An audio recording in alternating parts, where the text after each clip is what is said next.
তো বন্ধুরা, এটা যেটা দেখতে পাচ্ছ এটা কিন্তু পুকুর নয়, এটা হচ্ছে মেন রোড। এখন মানে পুকুরে রূপান্তরিত হয়েছে, গাড়ি তো চলছে না। ওই দূর থেকে একটা গাড়ি আসছে, মনে হচ্ছে নৌকা অর্ডার করতে লাগবে অনলাইনে, নৌকাতেই চলাচল করতে হবে।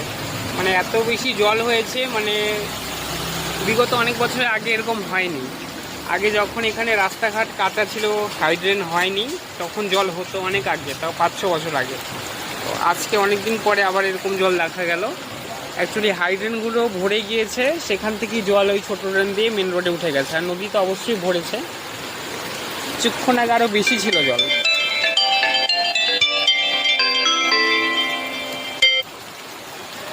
তো এটাই শেয়ার করলাম যে কেমন জল হয়েছে আমাদের পাড়াতে। এটা শিলিগুড়িতে বিগত কিছুদিন থেকে প্রচুর পরিমাণে বৃষ্টিও হচ্ছে, মানে কন্টিনিউ 3-4 দিন যখন বৃষ্টি শুরু হচ্ছে মুষলধারে হচ্ছে, 2-3 ঘন্টা মানে কন্টিনিউ হয়ে যাচ্ছে।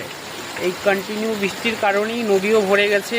সিকিম যেহেতু কাছে, পাহাড়ে বৃষ্টিপাত হচ্ছে, এইটাই হচ্ছে মানে জল বেড়ে যাওয়ার প্রধান কারণ। আর ড্রেন ভরলে তো অবশ্যই রাস্তাতে জল উঠবেই।